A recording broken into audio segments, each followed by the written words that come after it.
Hello my dear friend. आज हम लोग सीखने वाले हैं multiplication theorem on probability. Probability multiplication theorem की ज़रूरत क्यों पड़ी?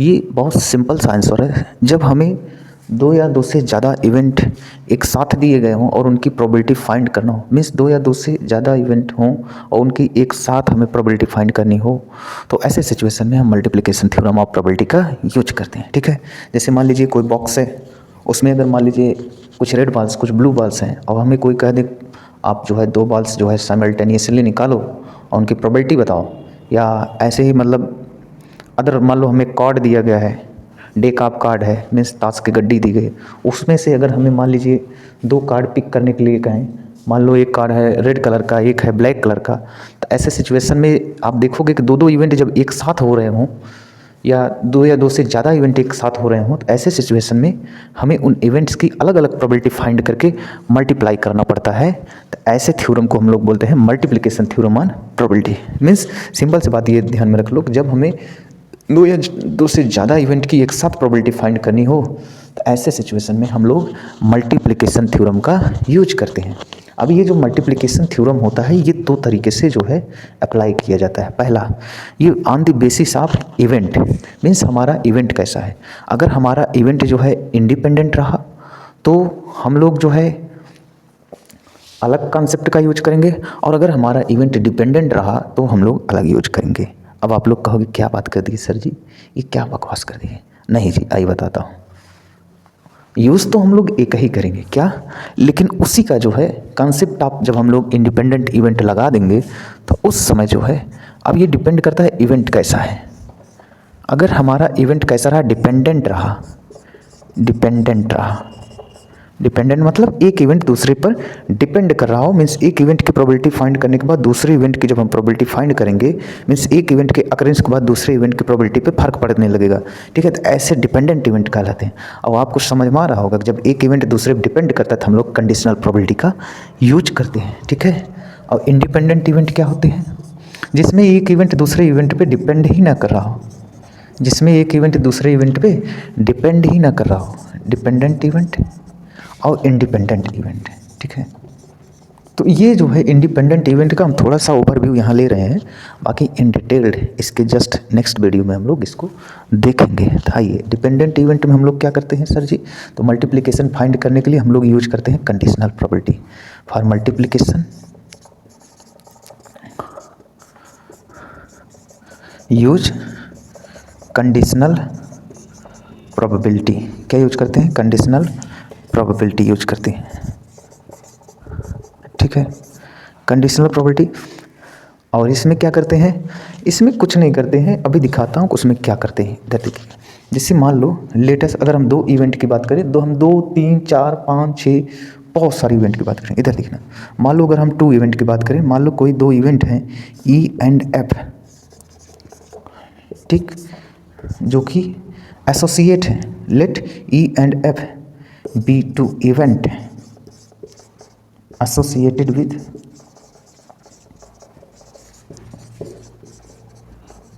sample space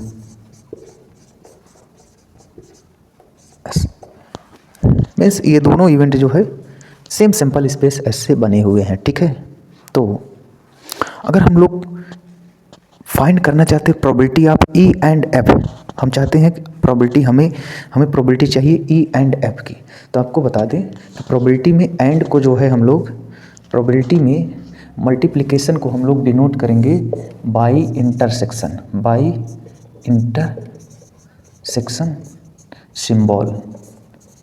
ठीक है, इंटरसेक्शन सिंबल से डिनोट करते हैं प्रोबेबिलिटी में मल्टीप्लिकेशन से। तो अगर हमको कोई कहे कि आप प्रोबेबिलिटी बताइए E and F, probability of E and F, चाहे ऐसे लिखो या आपकी इच्छा आप इसको ऐसे लिख दो, या आपकी इच्छा आप इसको ऐसे लिख दो, probability of F means E and F, तीनों का मीनिंग सेम है। ठीक है, तीनों का मीनिंग सेम है। ठीक है, तो ऐसे सिचुएशन में हम लोग क्या करते हैं कि by using conditional probability formula, उसके थ्रू जो है हम लोग इस E एंड F की फार्मूले पे चलेंगे। ठीक है, आइए देखते हैं कैसे। देखिए, तो हमको पता है कि सर जब इवेंट क्या ऐसे हो, डिपेंडेंट हो, मान लो हमको जो है अगर हम चाहते हैं चाहते नहीं हैं, हम लोग को पता है। अगर हम बात करें probability of E when F is already known, तो इसको लिखते हैं probability of E intersection F upon probability of F. ठीक,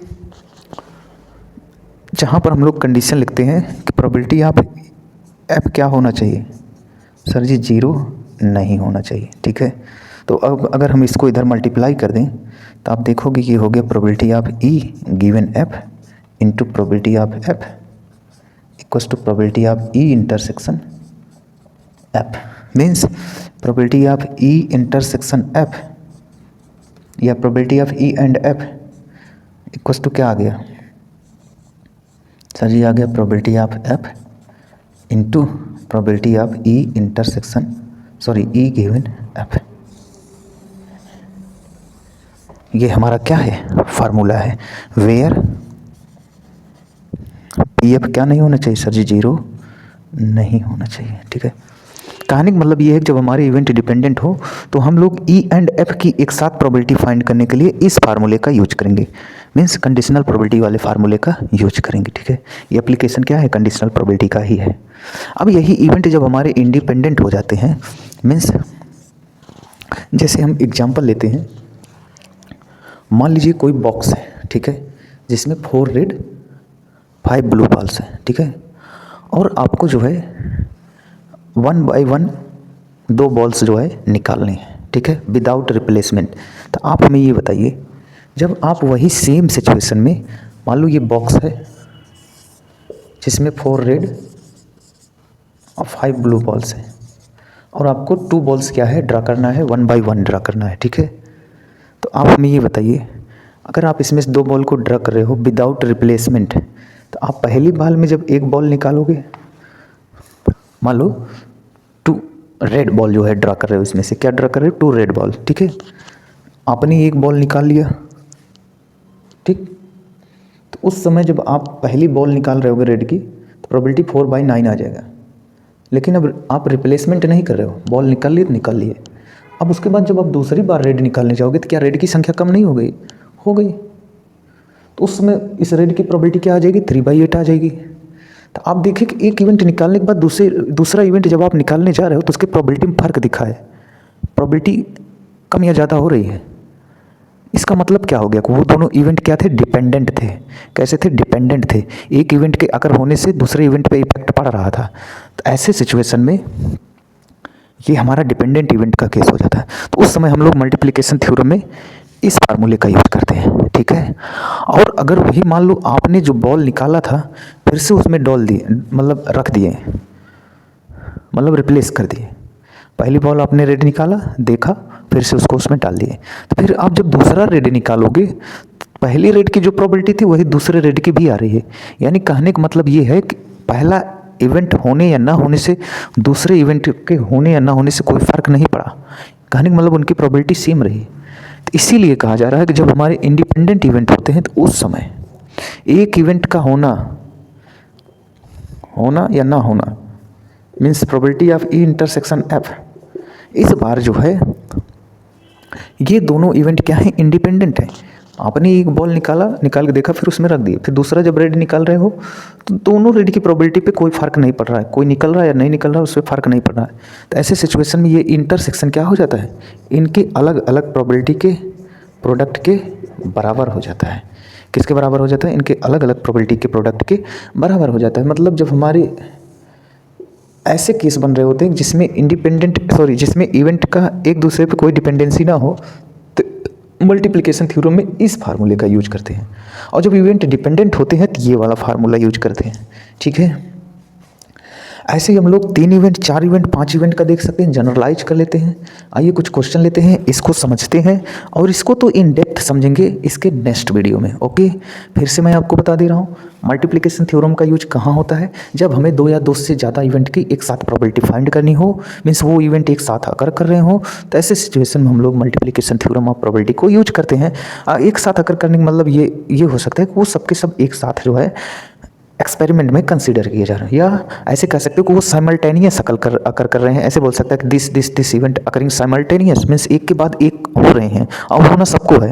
तो साइमल्टेनियस की बात जहाँ की जाए या एंड की बात जहाँ की जाए या सबको एक साथ की बात जहाँ की जाए वहाँ मल्टीप्लिकेशन थ्योरम यूज करते हैं। और सर अगर डिपेंडेंट इवेंट है तो कंडीशनल प्रोबेबिलिटी वाले इस तरह के फार्मूले का यूज करते हैं। मीन्स एक इवेंट की आपको प्रोबेबिलिटी पता हो गई अगर तो दूसरे इवेंट की फाइंड कर लो। मीन्स अगर इसकी प्रोबेबिलिटी आप फाइंड कर लियो दूसरे का आप फाइंड कर लो, ठीक है। अगर एफ की प्रोबेबिलिटी पता हो गई तो ई की प्रोबेबिलिटी निकाल लो। Let E and F are two events associated with, associated का मतलब होता है कि ये किसी सेम चीज़ से मतलब किसी चीज़ से जुड़े हुए हैं, ठीक है। E and F are two events associated with same sample space, sample space S, ठीक है। सैंपल स्पेस एस मतलब ये दोनों इवेंट जो है सेम सैंपल स्पेस के एलिमेंट लेकर बनाए गए हैं, ठीक है। तो आप यहाँ पर देखिएगा, तो अगर मैं आपसे पूछूं बताइए प्रोबेबिलिटी ऑफ ई एफ क्या हो जाएगी, ई एफ, चाहे probability of E F means E and F, या आप चाहे तो ऐसे लिख सकते हो, ठीक। Probability of E and F, ठीक है। तो इसकी प्रोबेबिलिटी क्या हो जाएगी, तो मान लो अगर ये दोनों डिपेंडेंट इवेंट है तो हम लोग को पता है कि सर अगर हम लोग बात करें कंडीशनल प्रोबेबिलिटी की, probability of E given F क्या होता है, probability of E intersection F upon probability of F, ठीक। जहाँ पर ये डिनोमिनेटर मारा है तो इसका डोमेन को भी ध्यान में रखना पड़ेगा कि ये वैल्यू डजेंट इक्वल्स टू 0 होना चाहिए। अब अगर हमें ई एफ की प्रोबेबिलिटी निकालना है तो इसको इधर मल्टीप्लाई कर देते हैं, means probability of E given F into probability of F equals to probability of E and F, यानी कि probability of E and F, या आप प्रोबेबिलिटी ऑफ ई एफ लिख सकते हो। ये आ गया क्या कि sir probability of F into probability of E given F, ठीक है। ये हमारा क्या है, फार्मूला है, ठीक। जहाँ पर कंडीशन क्या है कि ये किस पे डिपेंड कर रहा है, एफ पे डिपेंड कर रहा है, यानी एफ की प्रोबेबिलिटी क्या नहीं होनी चाहिए, 0 नहीं होनी चाहिए। या आप इसको और किस तरीके से लिख सकते हो, और आप ये भी लिख सकते हो probability of F given E equals to probability of E intersection F upon probability of E, ठीक। इसको इधर मल्टीप्लाई करोगे तो वही आ जाएगा probability of E intersection F या probability of E F equals to probability of E into probability of F given E, ठीक। जहाँ पर फॉर ऑल क्या नहीं होना चाहिए सर जी, जो डिनोमिनेटर में प्रोबेबिलिटी आ रही है उसकी वैल्यू 0 नहीं होना चाहिए, ठीक। तो कहने का मतलब ये हो गया probability of E and F equals to होगा, आप पहले किसी एक इवेंट की प्रोबेबिलिटी फाइंड कर लो, ठीक है। उसके बाद अगर वो इवेंट हो गया है तब आप दूसरे इवेंट की प्रोबेबिलिटी फाइंड कर लो। मीन्स प्रोबेबिलिटी ऑफ ई आपको पता चल गया है, देन आप प्रोबेबिलिटी ऑफ एफ भी फाइंड कर सकते हैं, ठीक है। इसको इस तरीके से फाइंड करते हैं, ठीक है। तो कहने का मतलब ये है कि probability of E intersection F को आप लिख सकते हो प्रोबेबिलिटी ऑफ एफ। मान लो आपने पहले एफ का इवेंट एफ की प्रोबेबिलिटी फाइंड कर ली, अब अगर आपको एफ की प्रोबेबिलिटी पता चल चुकी है तो आप प्रोबेबिलिटी ऑफ ई जो है फाइंड कर सकते हैं, या आप पहले ई की प्रोबेबिलिटी फाइंड कर लें, फिर आप अगर ई की प्रोबेबिलिटी जान चुके हैं तो एफ की प्रोबेबिलिटी फाइंड कर लें। कहने का मतलब आपने एक बॉल ड्रा कर लिया है, अब विदाउट रिप्लेसमेंट का अगर केस है तो अब आप दूसरी बॉल को भी ड्रा करके उसका प्रोबेबिलिटी फाइंड कर सकते हैं, जो अभी हम लोग एग्जांपल लिए थे, ठीक है। तो probability of E into probability of E हो चुका है, यानी प्रोबेबिलिटी ऑफ इवेंट ई के बारे में पता चल चुका है, तो अब आप प्रोबेबिलिटी ऑफ एफ फाइंड कर लो, ठीक है। और कंडीशन क्या लिखोगे कि फॉर ऑल, यहाँ देखिए एफ भी डिनोमिनेटर मारा ई भी आ रहा है, यानी प्रोबेबिलिटी ऑफ एफ भी 0 नहीं होना चाहिए, एंड अगर ये वाला यूज कर रहा हो तो प्रोबेबिलिटी ऑफ ए क्या नहीं होना चाहिए, 0 नहीं होना चाहिए, ठीक है। तो ये हमारा क्या है, फार्मूला है, ठीक। तो ये था 2 इवेंट के लिए, ठीक है। आइए हम लोग इसको जनरलाइज कर लेते हैं बहुत सारे इवेंट के लिए, ठीक है। फार्मूले को देख लेते हैं, फिर क्वेश्चन चलते हैं तो ज़्यादा समझ में आएगा। मान लो हमें 3 इवेंट दिए गए, ई एफ एंड जी, ठीक है। और ये सब जो है एसोसिएट है सेम सैंपल स्पेस एस से, ठीक है। अब मैं लिख नहीं रहा हूँ, आप लोग समझ लेना, ठीक है। और अगर हमसे कोई कह रहा है कि आप प्रोबेबिलिटी बताइए ई एफ जी या probability of E intersection F intersection G, तो आप क्या करोगे, फिर आप वही काम करोगे। पहले आप जो है किसी एक इवेंट की प्रोबेबिलिटी फाइंड करोगे, अब आपको सिंपल सा समझ में आना चाहिए कि सर ये ऐसा, ये इन जनरल अगर हम लोग देखें तो विदाउट रिप्लेसमेंट वाले केस होंगे या ऐसे केसेस होंगे जिसमें एक इवेंट होने के बाद दूसरे इवेंट की प्रोबेबिलिटी पे इफेक्ट दिख रहा होगा, ठीक है। तब हम लोग इसे क्या मानेंगे, ये वाले फार्मूले यूज करेंगे, मीन्स कंडीशनल प्रोबेबिलिटी बेस्ड। तो हम लोग पहले एक इवेंट की प्रोबेबिलिटी फाइंड कर लेंगे, ठीक है। अगर ये हो गया है, प्रोबेबिलिटी ऑफ ई हो गया है, तो अब बच्चे के किसी दूसरे इवेंट की प्रोबेबिलिटी फाइंड कर लेंगे। अब हम मान लो एफ की फाइंड करते हैं, एफ की फाइंड करेंगे लेकिन ई हो चुका है, जो हो चुका है उसको मतलब कंडीशनल प्रोबेबिलिटी इनटू, ठीक। अब मान लो एफ और ई की प्रोबेबिलिटी हो चुकी है, तो अब किसकी प्रोबेबिलिटी फाइंड करेंगे, जी की फाइंड करेंगे। कौन कौन हो चुके हैं, ई एंड एफ हो चुका है, कौन कौन, ई एंड एफ। या इसी को हम लोग लिख सकते हैं क्या, probability of E into probability of F, E हो चुका है इंटू प्रोबेबिलिटी ऑफ जी, जहाँ पर प्रोबेबिलिटी ई एफ का हो चुका है, ठीक है, ऐसे लिखेंगे, ठीक। या मान लो 4 इवेंट हैं, ई एफ जी एंड एच हैं, जो कि सेम सैंपल स्पेस एस से जो है, एस से क्या है, एसोसिएटेड है। अब मान लो कोई हमसे कहा प्रोबेबिलिटी बताइए ई एफ जी एच की, या इसको ऐसे भी लिख सकते हो, probability of E intersection F intersection ji intersection H. तो क्या करोगे, तो उसमें आप पहले किसी एक इवेंट की प्रोबेबिलिटी फाइंड कर लो। अब वो हो चुका है, तो बचे हुए किसी इवेंट की प्रोबेबिलिटी फाइंड कर लो। ये भी हो चुका है, तो अब बचे हुए नेक्स्ट इवेंट की प्रोबेबिलिटी फाइंड कर लो। ये हो गए हैं, अब ये भी हो गए, तो बचे हुए लास्ट या जो भी इवेंट हो उसकी प्रोबेबिलिटी फाइंड कर लो। कौन कौन हो चुका है, ई हो चुका है, एफ हो चुका है, जी हो चुका है। इसी को आप दूसरे तरीके से भी लिख सकते हो, without intersection, means probability of E into probability of E given F into probability of G where E and F will be occurred, probability of H where E F G हो चुका है, ठीक। कहने का मतलब अगर हम इसको जनरलाइज कर दें, मान लो कोई A1 A2 A3 A4 dot dot dot an event हैं जो कि एसोसिएटेड हैं सेम सैंपल स्पेस एस से,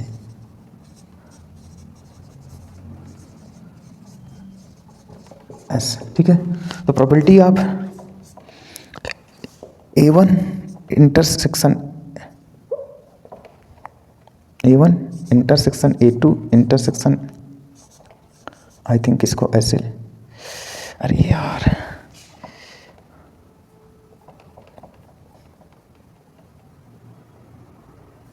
A1 intersection A2 intersection A3 dot dot dot intersection AN की प्रोबेबिलिटी अगर आपसे पूछ ले, तो आप लोग क्या करोगे, आप सिंपल से काम करोगे क्या कि सर जी प्रोबेबिलिटी आप किसी एक इवेंट की पहले फाइंड कर लेंगे, उसका हो गया, दूसरे की फाइंड करेंगे, सॉरी उसका हो जाए, उस इवेंट की प्रोबेबिलिटी हो जाए, तो हम लोग नेक्स्ट इवेंट की फाइंड करेंगे, मीन्स A2 की, A1 हो चुका है, उसके बाद A3 की फाइंड कर लेंगे, जिसमें से A1 A2 हो चुके हैं, A1 एंड A2 हो चुका है। वैसे ही हम लोग A4 की फाइंड कर लेंगे, जिसमें से A1 A2 A3 हो चुका होगा। ऐसे सो ऑन हम लोग AN की फाइंड कर लेंगे, जिसमें से हमारा A1 A2 A3 dot dot dot AN-1 event हो चुके होंगे। तो इस तरीके से हम क्या कर सकते हैं, अपनी प्रोबेबिलिटी को जनरलाइज कर सकते हैं, ठीक है। इन सब में भी वही कंडीशन लगेगा, जो नीचे आ रहे हैं उनकी प्रोबेबिलिटी प्रोवाइडेड 0 नहीं होना चाहिए, ठीक है। तो ये जनरलाइज केस है, आइए क्वेश्चन करते हैं, ठीक है। An urn contains 10 black and 5 white ball. एक अर्न है, मीन्स घड़ा है, जिसमें 10 ब्लैक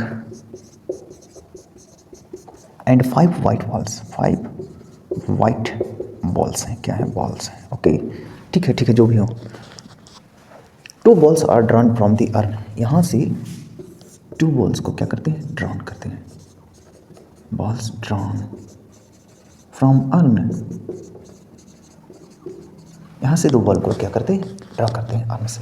ये हम लोग फैक्टोरियल विजुअल रिप्रेजेंटेशन करने से क्या होता है ना, क्वेश्चन थोड़े से इजीएस्ट वे में सॉल्व होना स्टार्ट हो जाते हैं, ठीक है। परेशान नहीं होना पड़ता, बार बार इसको रीड नहीं करना पड़ता है, ठीक है। 2 balls are drawn from urn one after the other, एक के बाद एक निकाल रहे हैं, ठीक है, विदाउट रिप्लेसमेंट। विदाउट रिप्लेसमेंट मतलब समझ रहे हो, आपने एक बॉल निकाल लिया तो निकाल लिया, अब उसको उसमें वापस नहीं रखना है। करें what is the probability that both drawn balls are black. आप बताइए दोनों बॉल जो आप ड्रा किए वो ब्लैक होंगे, इसकी क्या प्रॉपर्टी होगी। तो आप हमें ये बताइए, क्या यहाँ पर दो इवेंट का एक साथ बात किया जा रहा है, मीन्स दोनों बॉल्स जो आप ड्रा किए वो ब्लैक होने चाहिए, समझ में रहे हो। Ball 1 and ball 2 both are black, समझ रहे हो। दोनों बॉल्स आप ड्रा कर रहे हो, क्या एक साथ ड्रा कर रहे हो, मतलब क्या दोनों बॉल्स की एक साथ प्रोबेबिलिटी पूछी गई है। हाँ, क्या बोल रहा है, correct, both balls are drawn are black, find the probability that both ball are drawn black. दोनों बॉल ब्लैक होंगे, इसकी क्या प्रोबेबिलिटी होगी। मीन्स सीधे सीधे कह रहा है कि probability of ball 1 and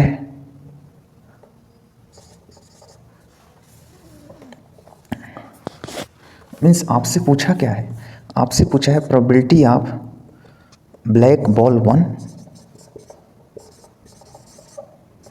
and black ball 2 क्या होगी। मीन्स दोनों बॉल्स जो है ब्लैक होंगे, इसकी क्या प्रोबेबिलिटी है। तो अगर हम इसको इवेंट B1 मान लें और इसको इवेंट B2 मान लें और उसके बाद देखते हैं इसकी प्रोबेबिलिटी क्या होगी। मीन्स आपसे पूछा है probability of B1 intersection B2, दोनों बॉल, या आप इसको ऐसे लिख सकते हो B1 B2, ठीक है। अब दोनों बॉल ब्लैक होंगे, इसकी क्या प्रोबेबिलिटी होगी। तो सिंपल सी बात है, आप सुनिएगा। आप जब बॉल B1 आप इसमें से जब फर्स्ट ब्लैक बॉल निकाल रहे होगे तो उसकी क्या प्रोबेबिलिटी होगी। तो अभी इसमें total number of black ball कितने हैं, 10, वो हो गए फेवरेबल। और उसके बाद सब मिला के कितने हैं सर जी, 15 है। तो फर्स्ट ब्लैक बॉल की प्रोबेबिलिटी क्या आ गई, 2/3 आ गई। लेकिन आपने जब एक बॉल निकाल लिया तो उसको उसमें रखना नहीं है, यानी इसका क्या मतलब हो गया सर, इसका मतलब ये हो गया कि जब आप एक बॉल निकाल लिए तब उसको नहीं रखना है। यानी अब जब दूसरी बॉल निकालोगे तो उसके प्रोबेबिलिटी में पहला बॉल जो निकला है उसके कारण फ़र्क दिखेगा। मीन्स उसकी प्रोबेबिलिटी इफेक्ट होगी, प्रोबेबिलिटी में कुछ ना कुछ चेंजेस आएंगे। क्या आएंगे, यहाँ पर देखना। तो हमने probability of black ball first find कर लिए। अब ये अगर फर्स्ट हो चुका है तब हम सेकंड बॉल की प्रोबेबिलिटी फाइंड करेंगे, ठीक है। क्यों कंडीशनल प्रोबेबिलिटी, क्योंकि आप खुद ही बताओ, जब आपने एक बॉल निकाल लिया अब उसको उसमें नहीं डाल रहे हो तो क्या ब्लैक बॉल की संख्या कम नहीं हो गई, हो गई। यानी पहला बॉल निकालने से अब दूसरे ब्लैक बॉल की प्रोबेबिलिटी में अंतर आ गया, यानी वो क्या हो गए, डिपेंडेंट हो गए।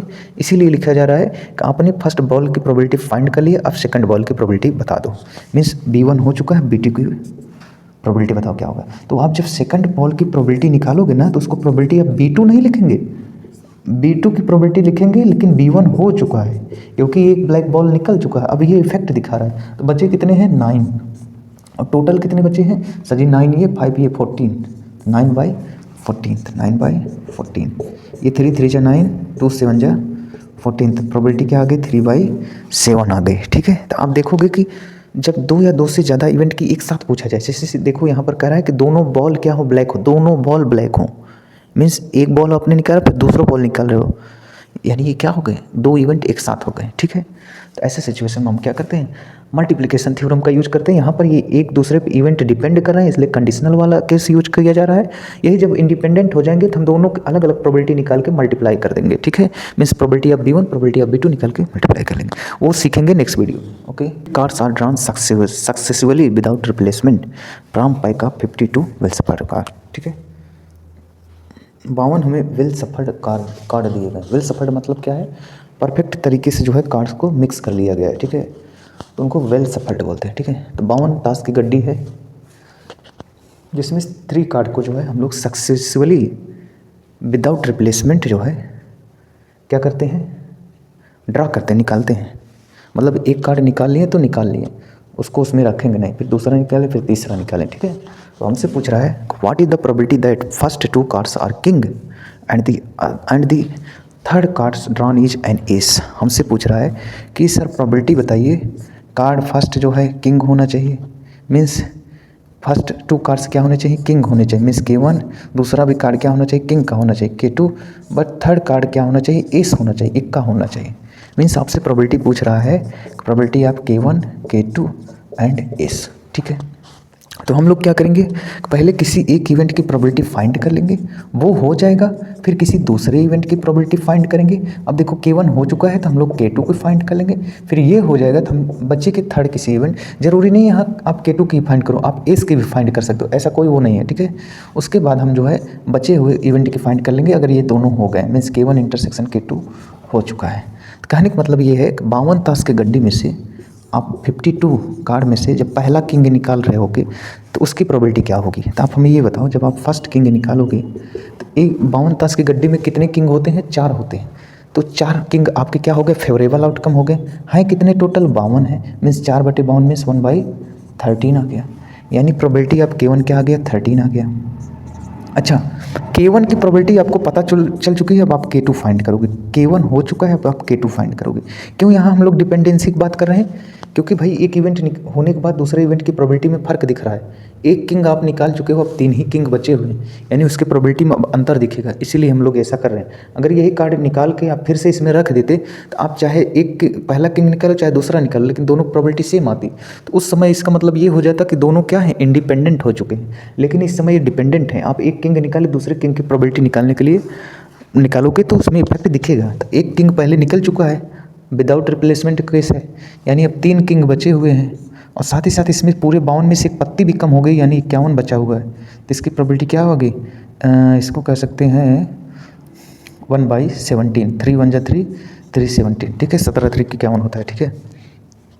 और उसके बाद अब यानी एक किंग निकल चुका है, दूसरे किंग की प्रोबेबिलिटी 1/17 आ गई। अच्छा, अब ये दोनों हो चुके हैं, ठीक है। अगर ये दोनों हो चुके, थर्ड इवेंट की प्रोबेबिलिटी आप फाइंड कर लो, मीन्स K1 एंड K2 हो चुका है। यहाँ K1 इंटरसेक्शन K2 लिखो या K1 इंटू K2 लिख दो, दोनों मतलब एक ही है, ठीक है। अच्छा, अब इसमें से 2 पत्ती निकल चुकी है, बच्चे कितने हैं टोटल, 50 में से अभी हम क्या निकालने जा रहे हैं, हम लोग एस निकालने जा रहे हैं। तो जैसे किंग 4 होते हैं वैसे एस भी इसमें 4 होते हैं। तो अभी आपके पास फेवरेबल कितने हैं, 4 हैं, तो 4/50 मीन्स 2/25, तो इसकी प्रोबेबिलिटी क्या आ गई, 2/25। तो आप देखो कि किसकी प्रोबेबिलिटी आपको मिल गई, 2/13 इंटू 17 इंटू 25, ये क्या है हमारा आंसर है, ठीक है। ओके ना माय डियर फ्रेंड, मिलते हैं नेक्स्ट वीडियो में, वहाँ हम लोग सीखेंगे इंडिपेंडेंट इवेंट के बारे में, इन डेप्थ क्वेश्चन करेंगे, उसके बाद हम लोग आगे कंटिन्यू करेंगे, ठीक।